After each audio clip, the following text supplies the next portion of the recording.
A 3-year-old girl from Pennsylvania receiving treatment for a chronic illness vanished from her hospital bed in the middle of the night, leaving medical staff baffled and her parents devastated.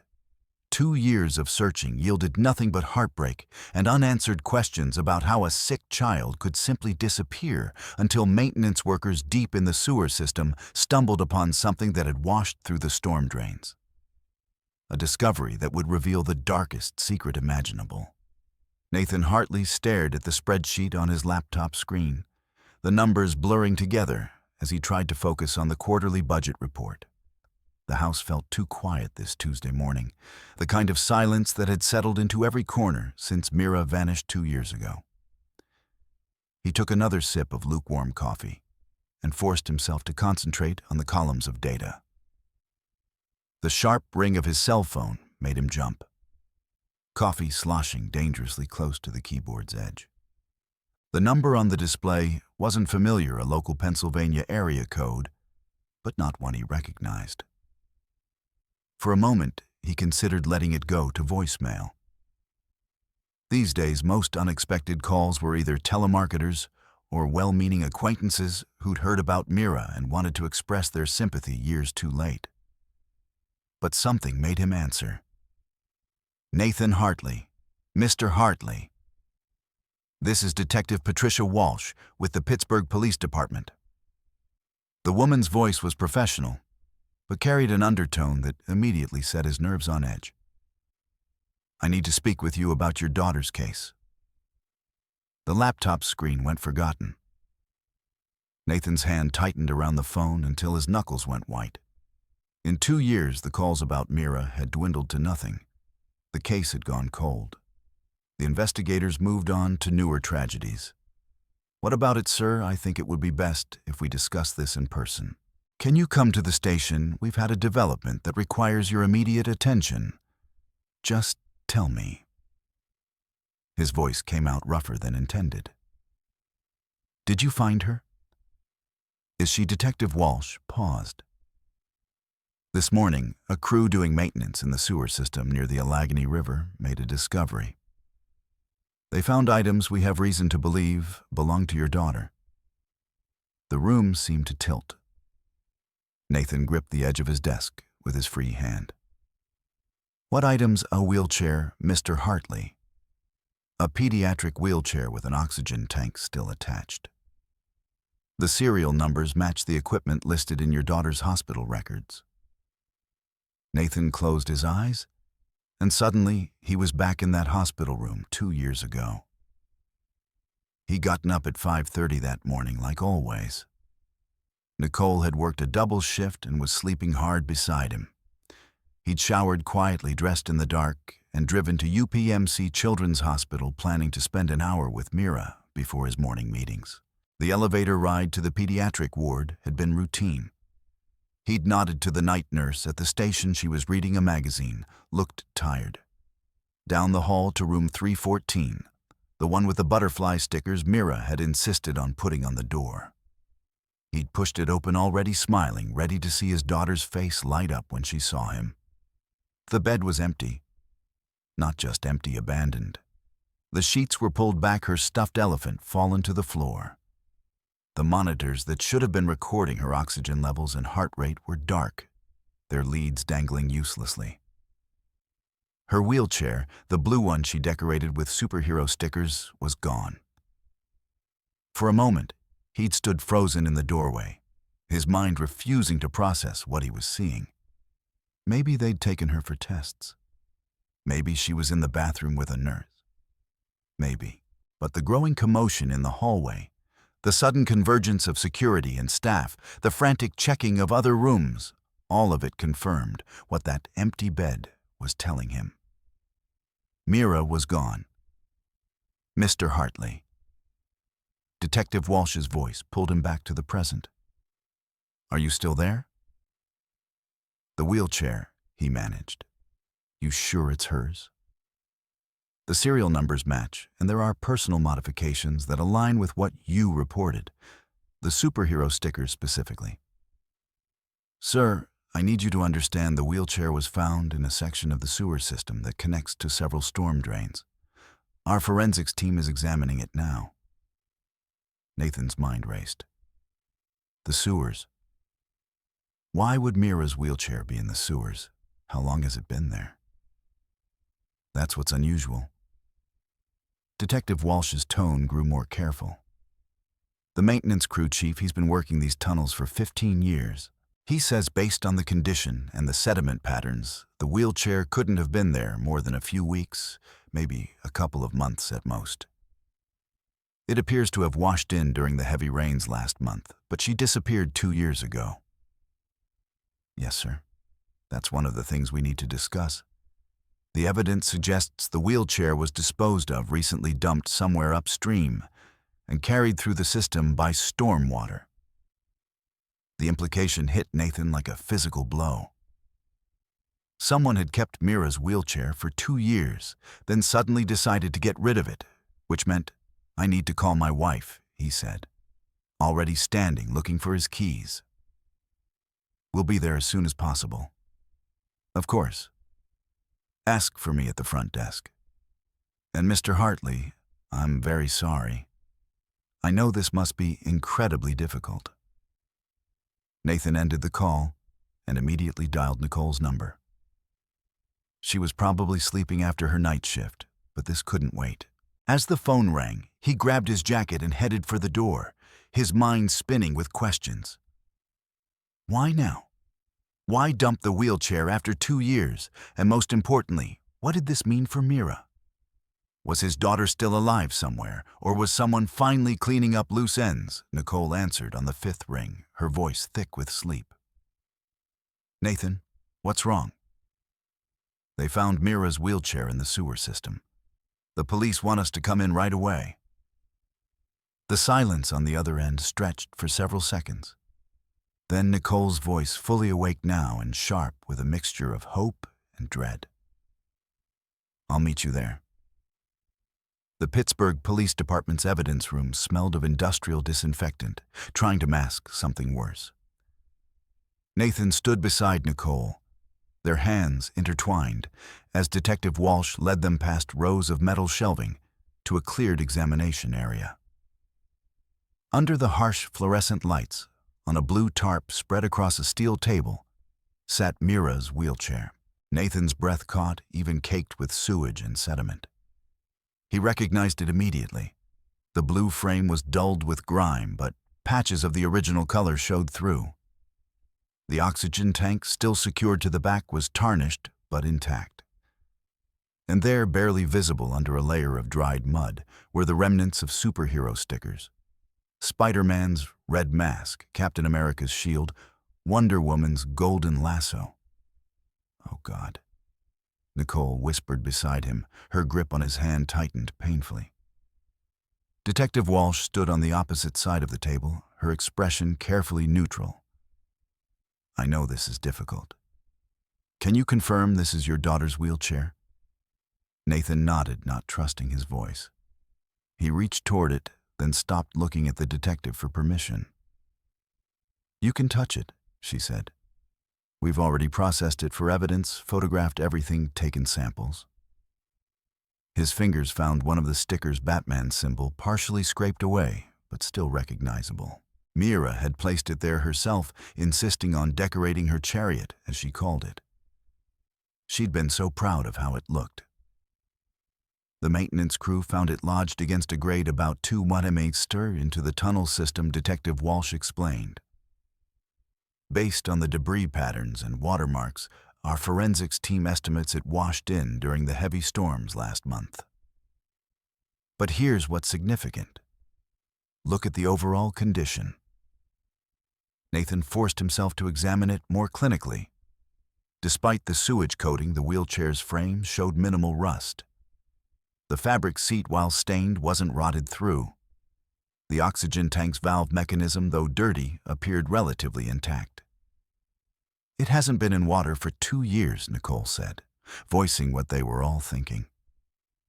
She was using her nurse's voice, analytical, detached, the tone she adopted when dealing with difficult cases at work. "Exactly."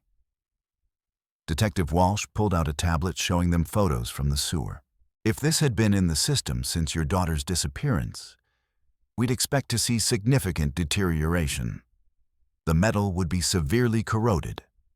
The fabric would be gone. Instead, what we're looking at is equipment that's been stored somewhere dry for an extended period, then recently discarded. Someone kept it, Nathan said. The words felt heavy in his mouth. Someone kept her wheelchair for 2 years and then just threw it away. That's our working theory. The question is why now? Why keep it this long only to dump it? Detective Walsh set down the tablet. We're checking all storm drains and access points in a 5-mem radius, trying to determine where it entered the system. We've also issued a B for any similar medical equipment turning up. A knock on the door interrupted them. An unformed officer leaned in. Detective, the medical consultant is here. Dr. Kellner, send him in. Walsh turned to Nathan and Nicole. I took the liberty of calling in a specialist to examine the equipment. Dr. Kellner was your daughter's pulmonologist at Children's Hospital. He's agreed to help us understand if the oxygen tank was used recently. Check for any modifications that might tell us more. Nathan remembered Dr. Kellner, a quiet professional man who'd always taken time to explain Mira's treatment in terms they could understand.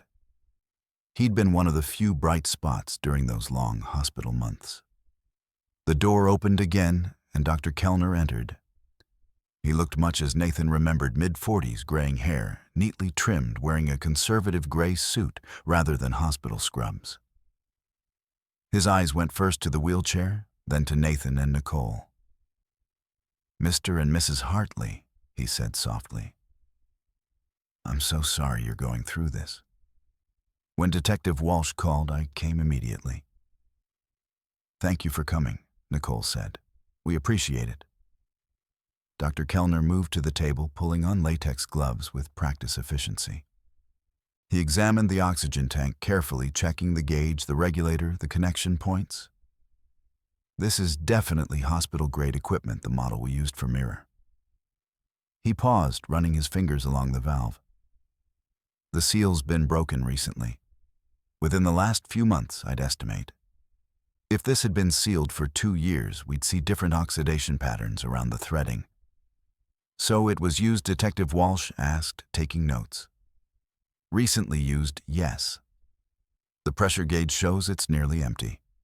That suggests active use, not long-term storage. He looked up at Nathan and Nicole. I'm sorry. I know this raises more questions than it answers. Nathan stared at the wheelchair, his mind reeling. Someone had taken his daughter, kept her somewhere for 2 years, used her medical equipment, and now, for some reason, they were getting rid of evidence. What does this mean? Nicole asked Detective Walsh. Are you saying someone had her all this time? The detective's expression was grim. We can't draw definitive conclusions yet, but the evidence suggests. She paused, choosing her words carefully.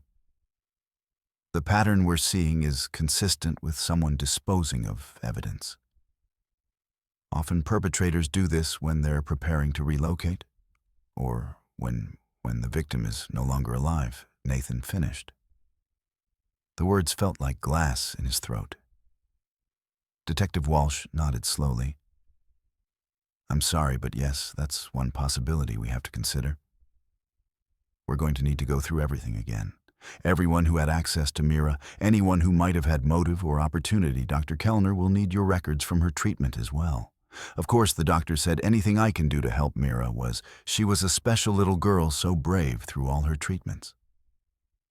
As they prepared to leave, Nathan took one last look at the wheelchair. Somewhere out there, someone knew what had happened to his daughter. Someone who'd kept her wheelchair for 2 years, who'd recently used her oxygen tank, who'd finally decided to throw it all away. But why now? What had changed? Nathan stood in the spare bedroom they'd converted into medical storage, staring at the shelves lined with supplies they'd accumulated during Mira's illness.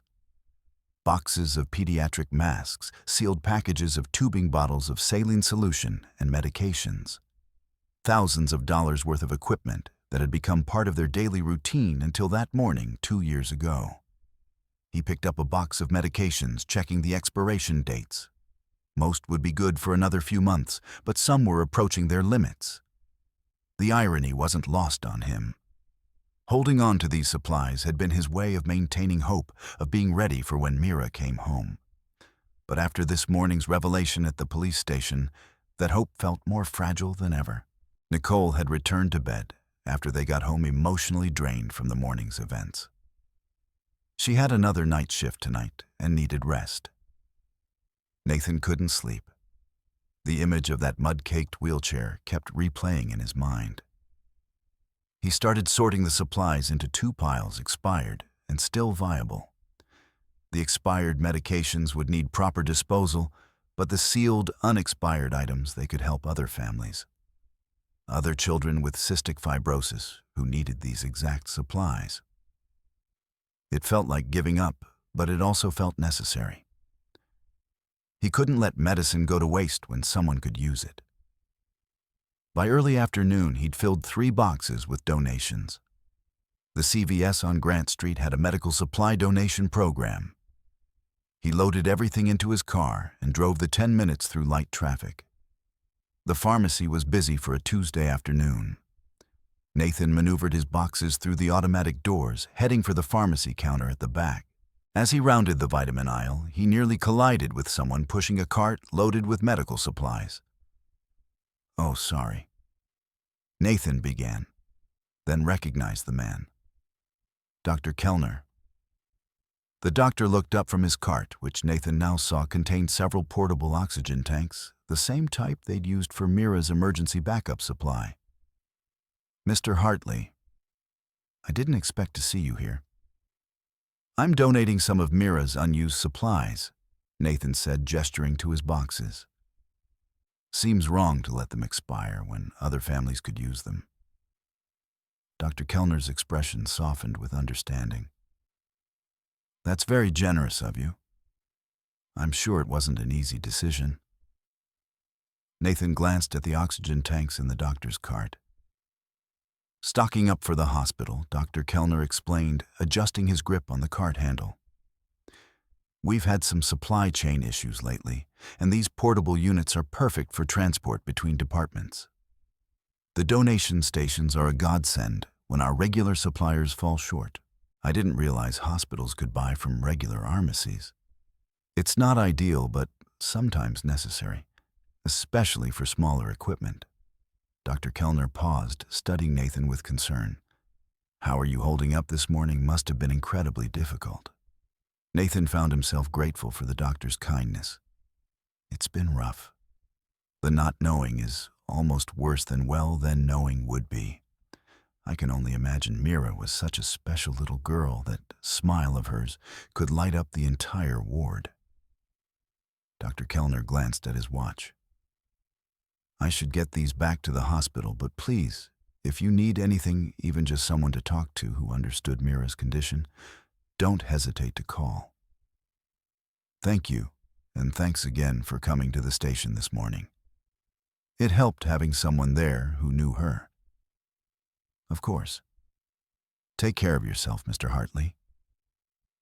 Nathan watched the doctor navigate toward the checkout with his cart of oxygen tanks, then continued to the pharmacy counter.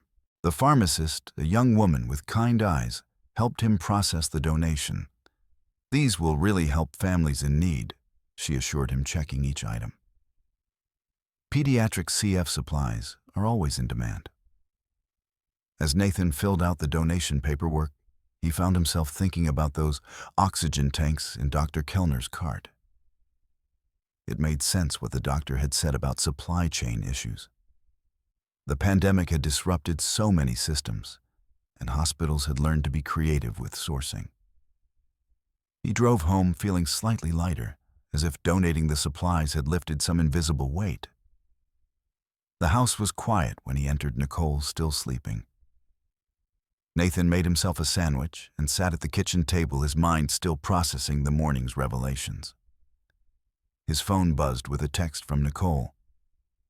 "Leaving for shift in 20. Dinner's in the fridge. Try to get some rest. Love you." 20 minutes later, he heard her moving around upstairs getting ready. She appeared in the kitchen doorway in her Scrubs travel mug in hand, looking tired despite her nap. "You went out?" she asked, noticing his car keys on the counter. "Donated some of Mira's supplies to CVS. The medications were getting close to expiration." Nicole nodded, understanding without explanation. Probably the right thing to do. She paused, filling her travel mug with coffee. "Oh, I ran into Dr. Kellner at the pharmacy. Nathan said he was buying oxygen tanks for the hospital." She stopped mid-pour, frowning slightly. That's odd. What is hospitals have strict procurement protocols? Everything medical goes through certified suppliers with proper documentation, liability issues, quality-controlled chain of custody for insurance. She shrugged, resuming pouring. Maybe they had some kind of emergency shortage. Though usually they'd send a resident or medical assistant for something like that, not an attending physician. Nathan thought back to the encounter. Dr. Kellner had seemed perfectly normal, maybe a little harried. He mentioned supply chain problems. Could be. The whole system's been weird since Co. She grabbed her bag, kissed him goodbye. Don't wait up. It's going to be a long one. 2 nurses called in sick. After she left, Nathan found himself alone with his thoughts again. The house felt too empty, too quiet. He tried watching television, but couldn't concentrate. His mind kept circling back to that wheelchair, to the evidence room, to Detective Walsh's grim expression when she talked about perpetrators disposing of evidence. Somewhere out there, someone knew what had happened to his daughter. Someone who'd kept her wheelchair for 2 years. Someone who'd recently decided it was time to get rid of it. But why now? What had changed? Nathan couldn't shake the restlessness. The house felt oppressive in its silence, every room holding memories of Mira. He found himself in his home office, staring at the filing cabinet where they'd kept copies of everything from the investigation. Police reports, witness statements, hospital records, 2 years' worth of searching compressed into manila folders. He pulled out the file marked Staff Interviews UPMC and spread the papers across his desk. He'd read these dozens of times in those first months, looking for anything the police might have missed. Security guards, nurses, orderlies, doctors, everyone who'd been working that night had been questioned. There it was halfway through the stack. Dr. Kellner's interview. Nathan read through it again, though he practically had it memorized. The doctor had left the hospital at 6 p.m. the evening before Mira disappeared. Hadn't returned until his regular shift at 7:00 a.m. His keycard records confirmed it. He'd been home all night, though living alone meant no one could verify that. The detective's notes indicated no suspicion. Dr. Kellner was a respected physician with an impeccable record. Nathan set the paper aside and opened his laptop. Something Nicole had said kept nagging at him. Why would a senior attending physician be buying oxygen tanks at CVS? It seemed beneath his pay grade somehow, like asking the CEO to pick up office supplies. He typed Dr. Martin Kellner UPMC into Google. The first results were standard hospital bio page, a few research papers on pediatric pulmonology patient reviews. All positive. Families praising his bedside manner, his dedication to their children. Nathan refined his search. Dr. Martin Kellner Hospital History. The results shifted. A LinkedIn profile showing his employment history. Nathan clicked through, studying the timeline. UPMC Children's for the past 3 years. Before that, Cincinnati Children's for 2 years. Before that, Children's Hospital of Philadelphia for 3 years. And before that, Nathan frowned. 4 hospitals in 10 years. That seemed like a lot of movement for a specialized physician. Doctors usually established themselves at one institution, built their practice, their reputation. Why keep moving? He opened a new tab and searched Dr. Martin Kellner's Cincinnati Children's Hospital. Buried on the third page of results, he found it. A small news item from 5 years ago, Cincinnati Children's Hospital announces administrative changes. Dr. Kellner's name appeared in a list of physicians whose privileges had been modified due to administrative restructuring. The language was vague corporate speak that could mean anything. Nathan searched for Philadelphia next. This time he found a medical board document, public record, but obscurely filed. Dr. Kellner's privileges at CHOP had been suspended for 6 months due to failure to comply with institutional documentation requirements. Again, frustratingly vague. He kept digging. Riley Hospital for Children in Indianapolis. Another administrative departure 7 years ago. Johns Hopkins Children's Center. Privileges suspended for protocol violations that were never specified. A pattern: 4 hospitals, 4 administrative issues, never anything specific enough to impact his medical license, but enough to make him move on. Nathan felt a cold knot forming in his stomach. Nicole's words echoed, "Hoss have strict procurement protocols." What if those documentation requirements and protocol violations had something to do with medical supplies? What if Dr. Kellner had a history of improperly obtaining equipment? Nathan found the UPMC directory online and located Dr. Kellner's office number.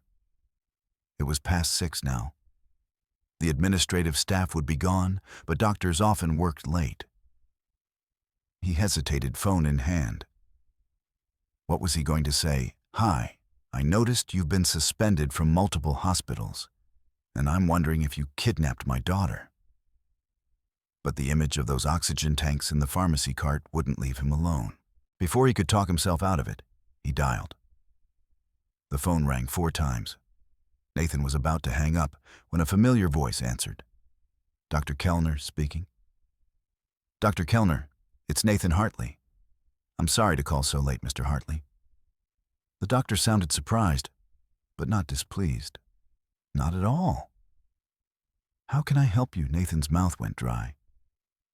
He hadn't planned what to say. I was going through Mira's files, the investigation files, just trying to make sense of everything after this morning."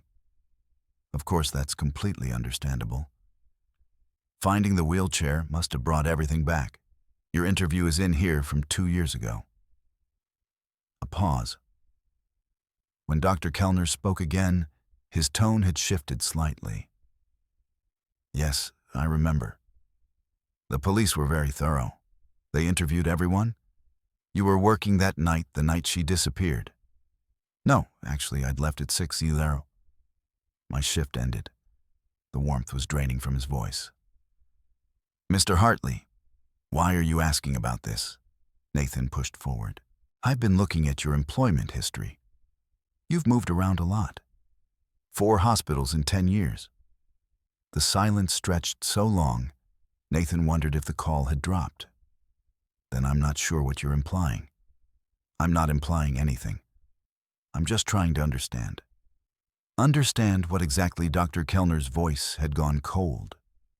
"The police investigated thoroughly 2 years ago. I cooperated completely. My whereabouts were verified. Are you suggesting they missed something? Those oxygen tanks at the pharmacy are for the hospital." As I explained, each word was clipped precise. "Mr. Hartley, I understand you're grieving. I understand you're desperate for answers.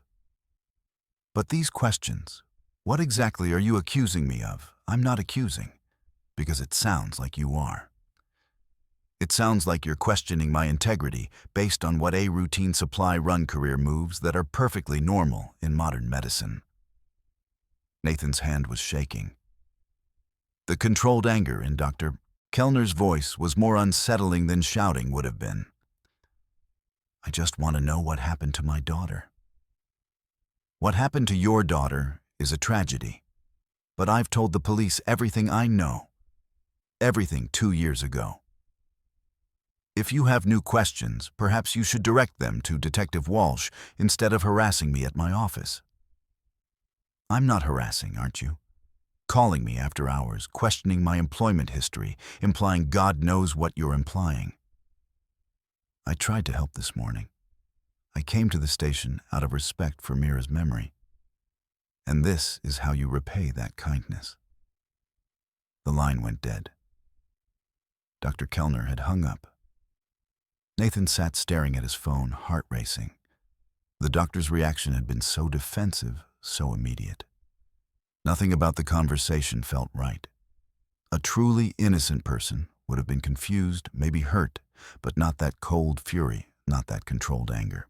He looked back at his laptop screen, at the trail of administrative issues across 5 hospitals, at his notes about the oxygen tanks at the police interview, where Dr. Kellner claimed to be home alone all night. His hands were still shaking as he picked up his phone again.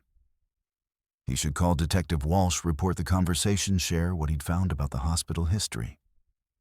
But what if he was wrong? What if grief was making him paranoid, seeing patterns that weren't there? Nathan set the phone down. He needed to think, needed to be sure, before he accused a respected physician of what? Buying oxygen tanks, having a spotty employment history. But he couldn't shake the sound of Dr. Kellner's voice. That cold anger, that immediate defensiveness. Something was wrong. He was sure of it now. The question was, what was he going to do about it? Nathan paced his living room, debating whether to call Detective Walsh. The laptop remained open on the coffee table. Dr. Kellner's employment history still displayed on the screen. He'd spent the last hour second-guessing himself. Maybe the doctor's anger was justified. Maybe Nathan was grasping at straws, seeing conspiracies where there were only coincidences. His phone buzzed. A text from Nicole. "Crazy busy here. 2 more nurses just called out. Might be later than expected. Don't wait up. Love you." He typed back. "Be safe. Love you too." Nathan was walking to the kitchen when headlights swept across the front windows. A car pulling into their driveway. He glanced at the clock. 7:48 p.m. They weren't expecting anyone. Through the peephole, he saw a familiar figure approaching the front door. Dr. Kellner, still in his gray suit from the pharmacy, though now disheveled. His movement seemed agitated, jerky. He kept glancing over his shoulder as he climbed the porch steps. Nathan's pulse quickened. Why was he here? How did he even know their address? The doorbell rang. Nathan didn't move. Maybe if he stayed quiet, the doctor would leave. "Mr. Hartley." Dr. Kellner's voice carried through the door. "I know you're home. Your car's in the driveway. We need to talk about our phone conversation." Nathan remained frozen. Something about the doctor's tone, the way he'd said, "need to talk," set off every alarm in his head. "Please, Mr. Hartley, I want to apologize for hanging up. I was upset, but that's no excuse. Can we discuss this like civilized people?" The reasonable words didn't match the tension Nathan could hear underneath them. He backed away from the door, reaching for his cell phone. "I can see your shadow under the door, Nathan." The use of his first name felt wrong. Too familiar. "Open the door. We need to clear this up before you do something we'll both regret." Nathan's thumb hovered over Detective Walsh's number in his contacts. But before he could dial, he heard something that made his blood run cold. The distinctive click of the doorknob turning. He'd forgotten to lock it after bringing in the mail earlier. The door swung open, and Dr. Kellner stepped inside, closing it behind him with deliberate care. Up close, Nathan could see the sheen of sweat on his forehead, the way his right hand remained in his suit jacket pocket. "I asked nicely," Dr. Kellner said, his voice still maintaining that forced calm. "But you weren't going to let me in, were you? You need to leave." Nathan took another step back. "This is breaking and entering." The door was unlocked. "I'm just a concerned physician checking on a distraught parent." The doctor's eyes flicked to the laptop on the coffee table, taking in the screen. Been doing more research, I see, finding more patterns in my career. Get out of my house. Can't do that. Dr. Kellner withdrew his hand from his pocket, revealing a compact black pistol, not pointing it exactly, but holding it in a way that made the threat clear. We're going to take a drive, you and I, away from prying eyes and nosy neighbors. Nathan's mouth went dry. You took her. You took Mira. Get in the car. The gun rose slightly. You're going to walk to the door.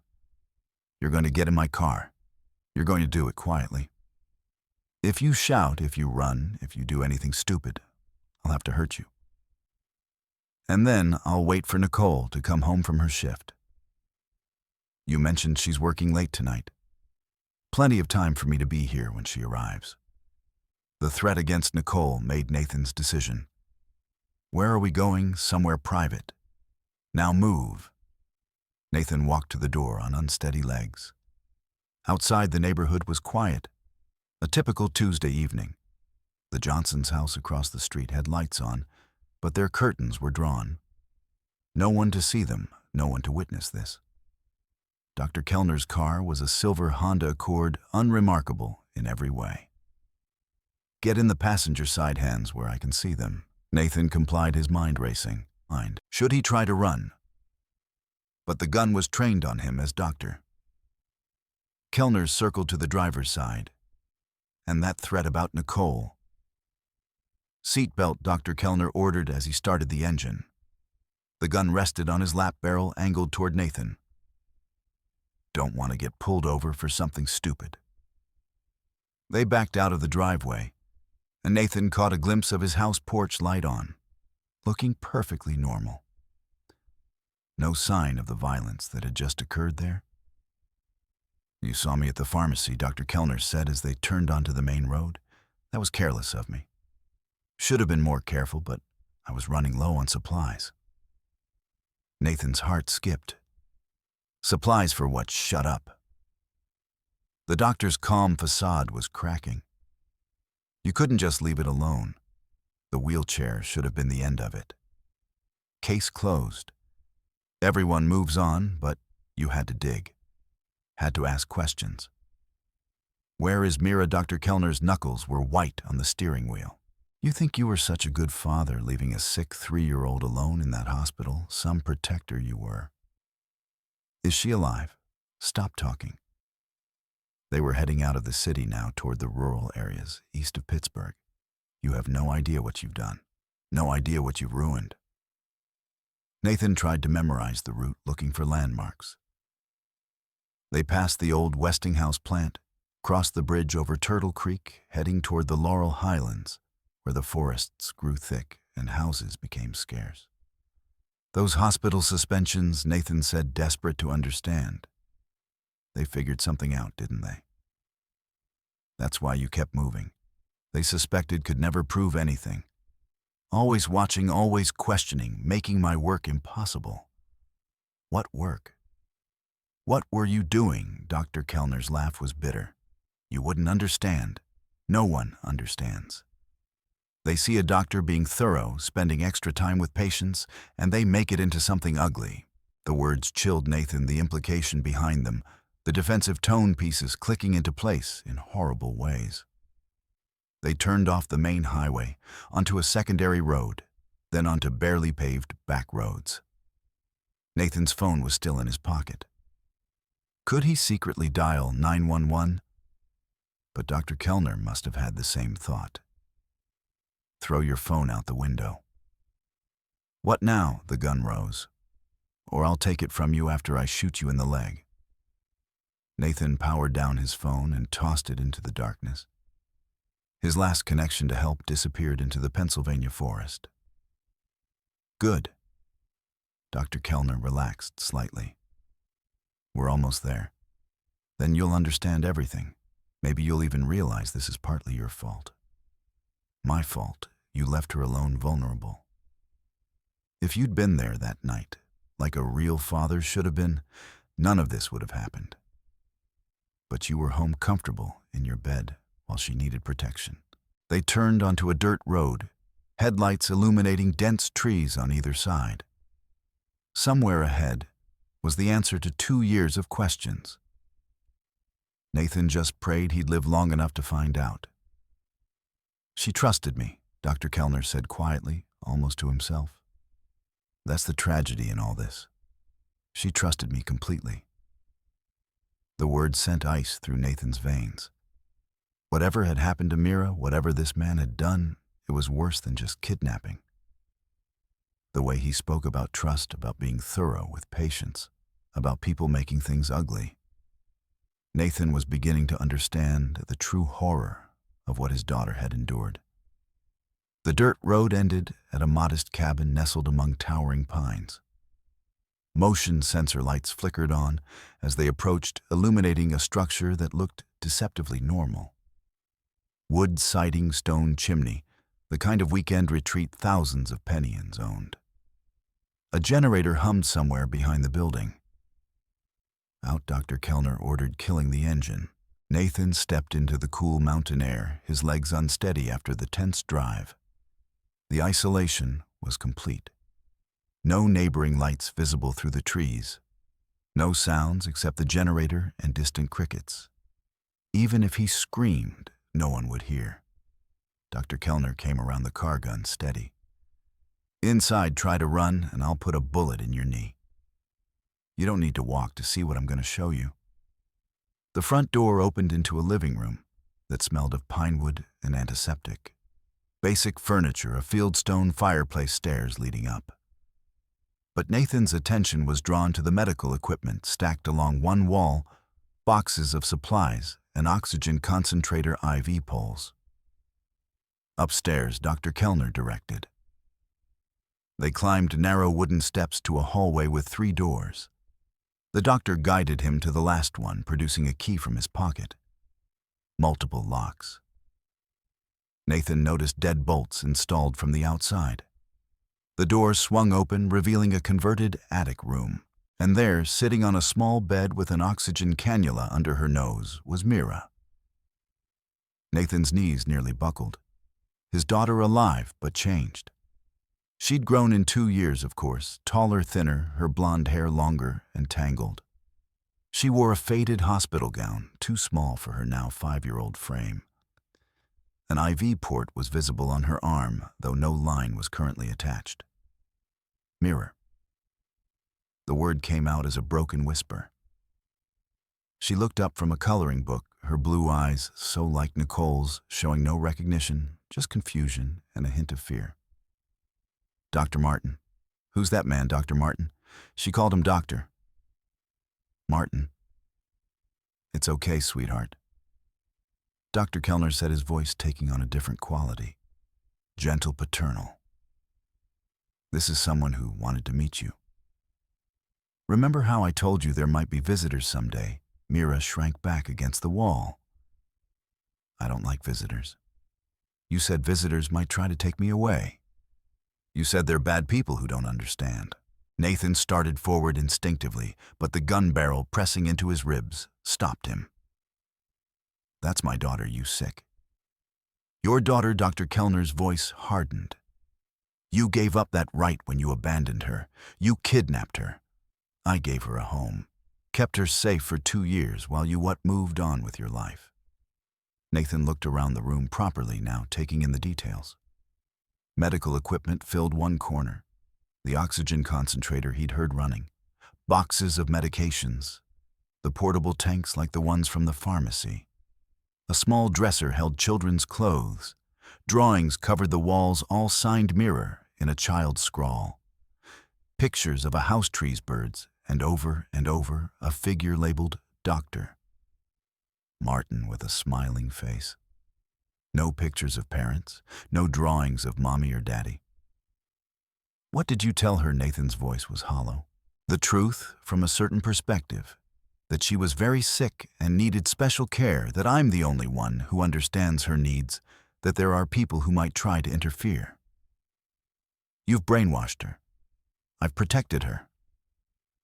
Dr. Kellner's composure was cracking. "Do you know how fragile she is? How carefully her condition needs to be managed? You left her alone that night, alone. The nurses were overwhelmed, always are. Too many patients. Not enough time. But I had time. I made time. His eyes took on a distant quality. She was special, different from the others, so trusting, so sweet. When she'd smile at me during treatments, the way he said it made Nathan's skin crawl. What did you do to her? I cared for her, fed her, gave her medications, held her when she cried. The gun wavered slightly.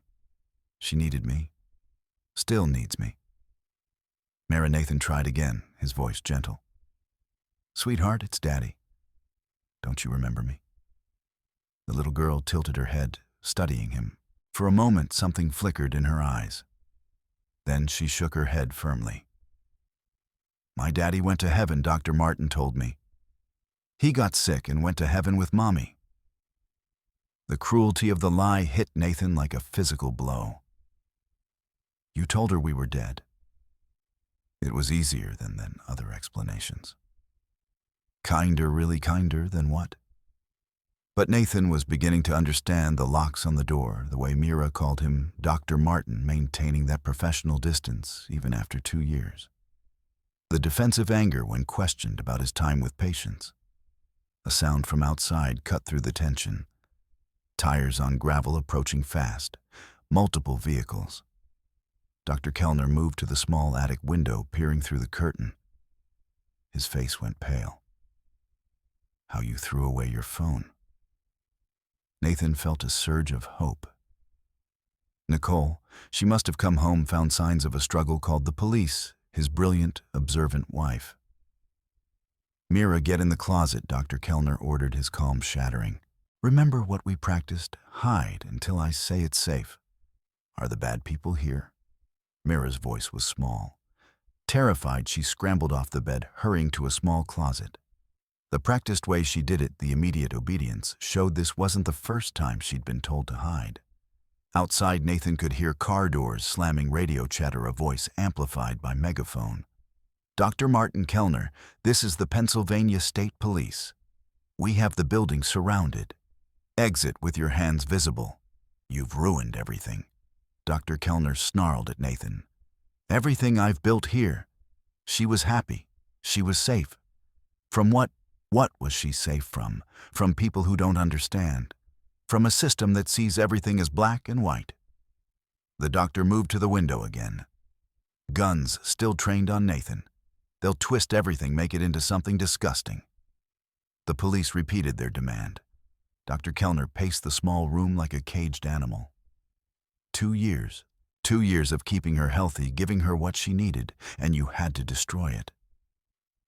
Dr. Kellner, the megaphone voice again. We know Nathan Hartley is inside. We know Mira is alive. Let's resolve this peacefully. Send out the child. From the closet came a small whimper. Nathan's heart broke at the sound. His daughter, terrified, hiding from police who were there to save her. She won't survive without me, Dr. Kellner said. But the fight was draining from his voice. I know her needs, every medication, every treatment, the little things that comfort her when she's scared. She needs her parents, her real parents. Real parents don't leave sick children alone in hospitals. The gun wavered. Real parents don't trust strangers with their most precious. He cut himself off, jaw clenching. The house phone rang, an old landline on the dresser. Dr. Kellner stared at it, then gestured for Nathan to answer. Speakerphone. Nathan hit the button. Hello, Mr. Hartley. A woman's voice, calm and professional. This is Lieutenant Sarah Foster with the State Police. Are you injured, number? We're both okay. Mara's here.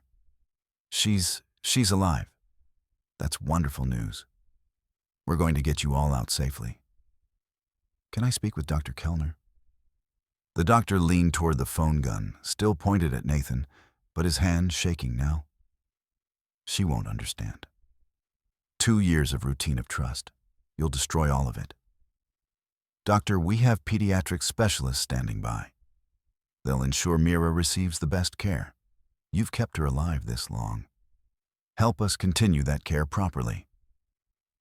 Properly, his voice cracked with bitter laughter. You have no idea what proper care means. The time it takes the patients, the special bond required. We understand you care about her, doctor. Show that care now by letting her get help. Dr. Kellner's face crumpled. The gun lowered slowly. She calls me Daddy sometimes when she's scared, when she needs comfort. Did he tell you that? Come outside, doctor. Let Mira be reunited with her family. Family. The word came out like poison. They don't deserve her. They never did. But the gun clattered to the floor. Dr. Kellner walked to the closet, kneeling beside it. Mira, the people outside are going to take you to a hospital. A new hospital I don't want to go. Her voice was muffled, scared. I want to stay with you. You promised we'd always be together. I know, sweetheart, but sometimes things change. His voice broke. You're going to be okay. You're such a brave girl. My brave girl. He stood, hands raised, and walked toward the door. At the threshold, he paused, looking back at Nathan with undisguised hatred. You have no idea what you've taken from her. From both of us. Then he was gone. Heavy footsteps on the stairs. Nathan heard the front door open. Multiple voices shouting commands. Through the window, he could see Dr. Kellner on his knees and the dirt officers surrounding him. Mirror. Nathan approached the closet slowly. It's okay now. You can come out. The door opened a crack. One blue eye peered out at him, filled with tears and confusion. Are you really my daddy? Dr. Martin said. You went to heaven. Nathan knelt beside the closet, his own tears flowing freely. I'm really your daddy, and I've been looking for you for such a long time. But Dr. Martin said. He said, her small voice trembled. He said he's the only one who loves me right. That other people would hurt me. The words were a knife to Nathan's heart. Whatever Dr. Kellner had done to his daughter, the psychological chains were as strong as any physical locks. But she was alive. After 2 years of not knowing she was alive. No one's going to hurt you, Nathan promised. We're going to take care of you, your real mommy and daddy. Police officers appeared in the doorway, moving carefully, speaking in soft voices. One female officer approached slowly. Hi, Mira. I'm Officer Jamie. We're going to take you to see some nice doctors who will make sure you're feeling okay. Would that be all right? Mira looked between Nathan and the officer, her 5-year-old face etched with confusion and fear. Is Dr. Martin coming too? Dr. Martin needs to go somewhere else right now. Officer Jaime said gently. But you'll be safe. I promise. As they coaxed Mira from the closet, Nathan noticed how she kept looking toward the window, searching for the man who'd held her captive for 2 years. The man she still trusted more than anyone else in the world. Whatever Dr. Kellner had done to gain that trust, Nathan was certain it was worse than just kidnapping. The truth would come out eventually. But for now, his daughter was alive, and that had to be enough. The pediatric ICU at UPMC Children's Hospital felt both familiar and foreign to Nathan. Same antiseptic smell, same beeping monitors, but now it was Mira in the bed, not him visiting her. She lay still, sedated lightly to manage her anxiety, oxygen flowing through the cannula.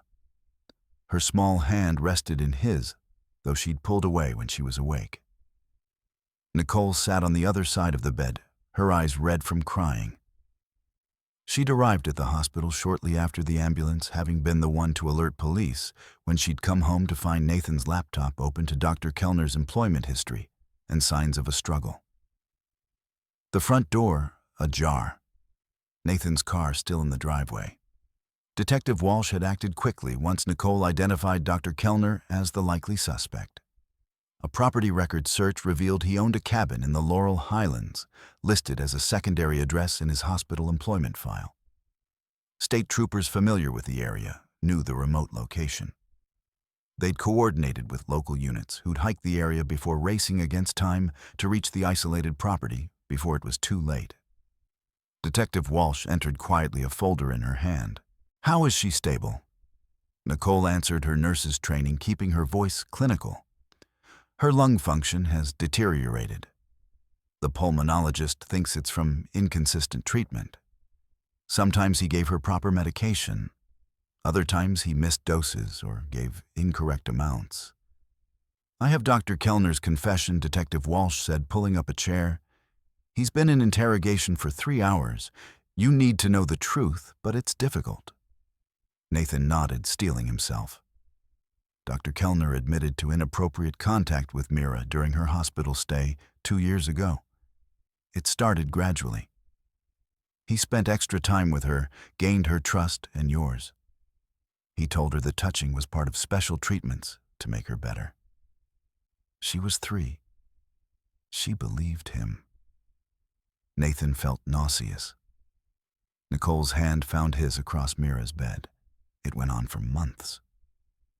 Detective Walsh continued, her voice professional, but tinged with disgust.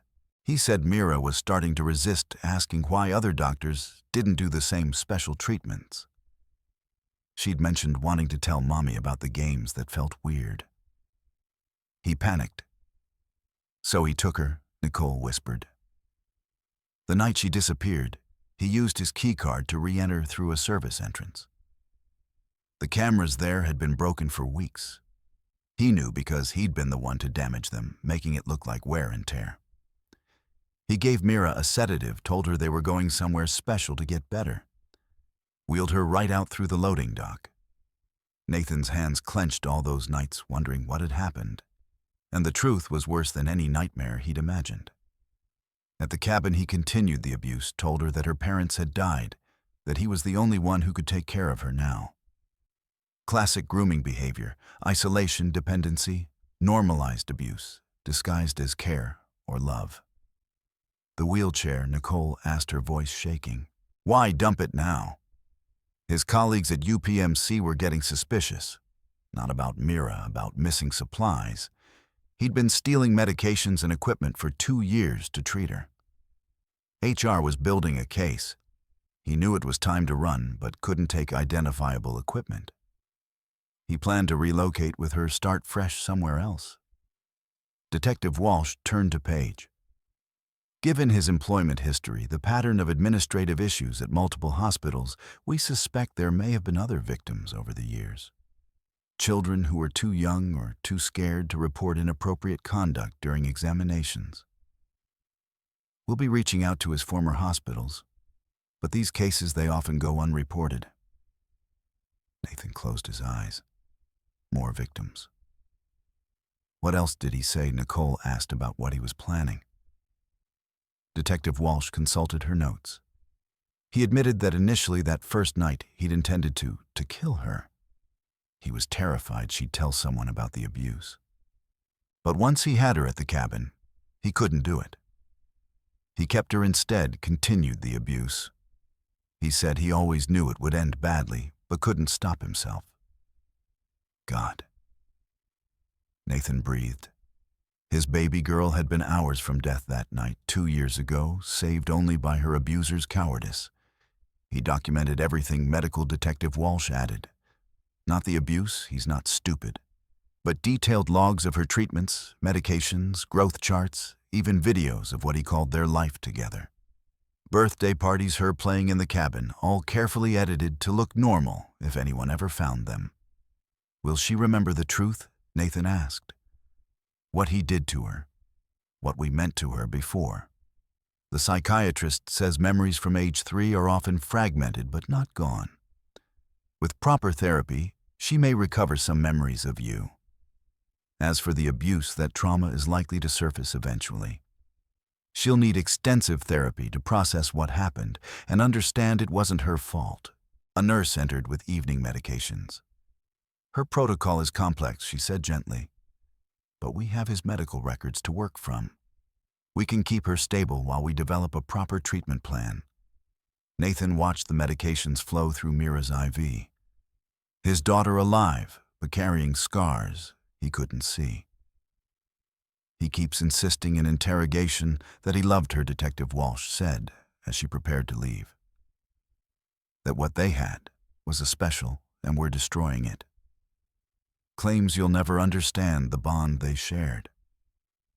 She shook her head in disgust. Typical predator trying to romanticize abuse. What exactly did he plan to do? Nicole asked if he hadn't been caught. He was going to take her to another state, start over with new identities. He had fake documents, prepared birth certificate showing him as her father, medical records under a false name. When she got older, Walsh paused. He admitted he knew eventually she'd either remember too much or age out of his preference. He said when that time came, he'd handle it. We believe that means he would have killed her eventually. After the detective left, Nathan and Nicole sat in silence, watching their daughter breathe. Tomorrow would bring the beginning of a long journey.